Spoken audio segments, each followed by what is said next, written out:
Architect Christian Balawing. Kakapasa lang last year. Actually, yung firm is CJAB, Architectural Design Services. And yung mga projects na handle ko is more on residential and commercial. And yung sa bago ako mag-exam is yung Don Bosco Senior High. Let's start na po sa discussion. Paano niyo po usually hinahandle kapag yung design vision ng client is medyo lumalagpas na sa budget nila? And paano po nag-negotiate and nag-explain na hindi nagka-compromise masyado yung design? Actually, nirelate ko lang talaga sila. May mga times po ba na kailangan talagang mag-adjust si client? Or kayo po yung nag-offer ng alternative na design solution? Madalas, meet halfway lang talaga. Meron po ba kayong experience na client na naging difficult kausap pagdating po sa budget? And paano niyo po na-manage? Actually, meron na. Masayad lang talaga sa ulo. Siyempre, kailangan talaga mabusisi sa estimate. Minsan di lang kailangan tatlo yung pinagkukutan. Kailangan minsan 5, ganyan. Okay, minsan kailangan dumiretso na sa supplier para makatipid. Next question po.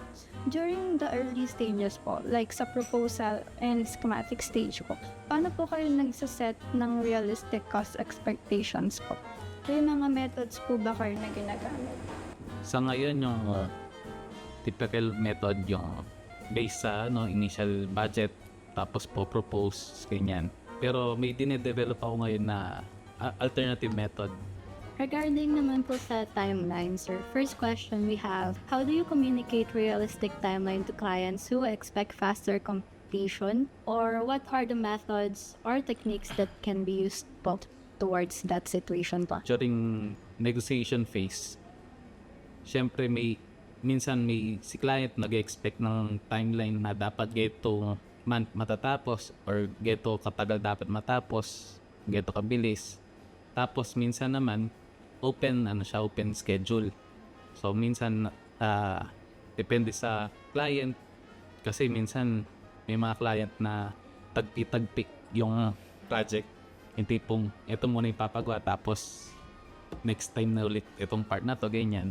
Yung ginagawa ko doon, kumbaga sinasabayan ko lang kung ano yung gusto ng client. Next naman po is, have you ever had to negotiate a timeline extension? How did you present that to the client? Actually, sa ngayon, hindi pa kasi wala pa naman masyadong design build. Pero meron na rin.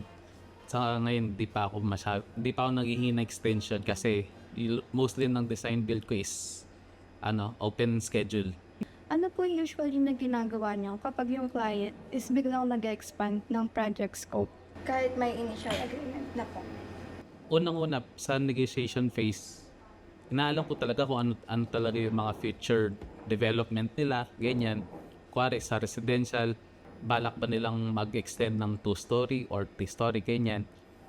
So, kumbaga, sa early stage pa lang, ipe-prepare ko na yung mga kailangan nilang gamit. Kahit 1-story lang papatoy, pero gusto nila mag-extend ng 2-story, ipe-prepare ko na lahat yung mga kailangan. Yung mga aircon, usually, madalas nakakalimutan yan. Naggalat na rin ako ng space for them. Paano niyo po ina-address yung changes in terms sa budget and schedule? Sa ngayon kasi wala pa ako masyado na encounter na ganun.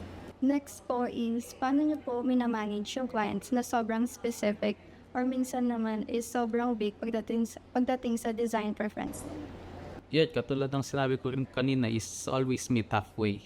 Ito yung gusto ni client, tapos mamaya di pala applicable sa site niya.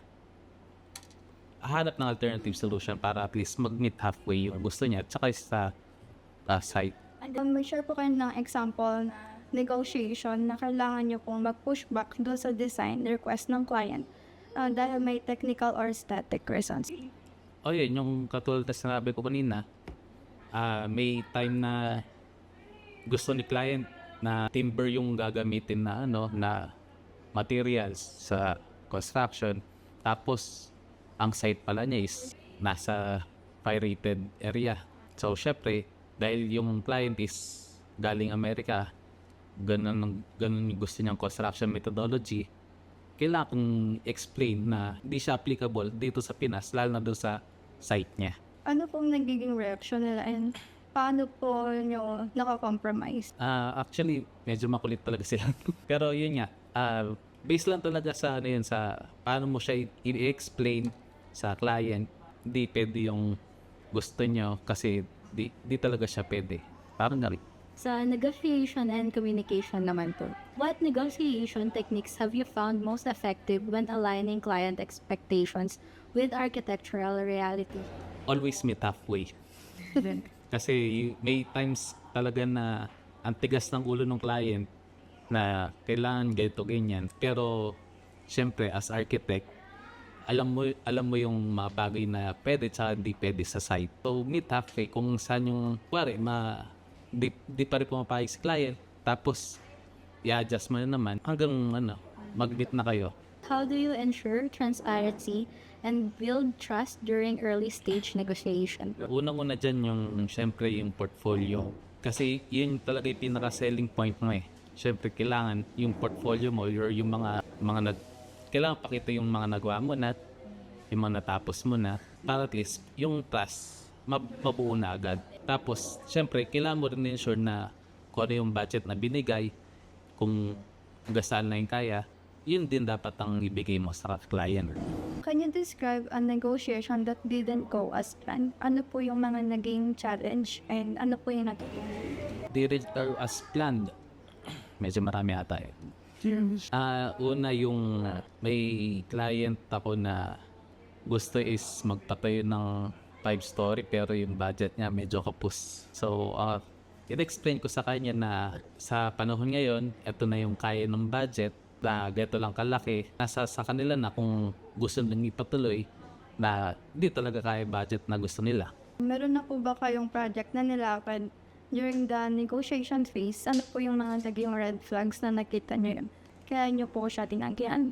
Actually, may isa akong specific client na ayaw mag-down payment.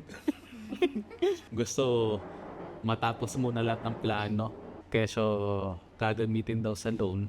Pero wala naman siya mapakita ng documents na naglo-loan. So, nag-back out na ako.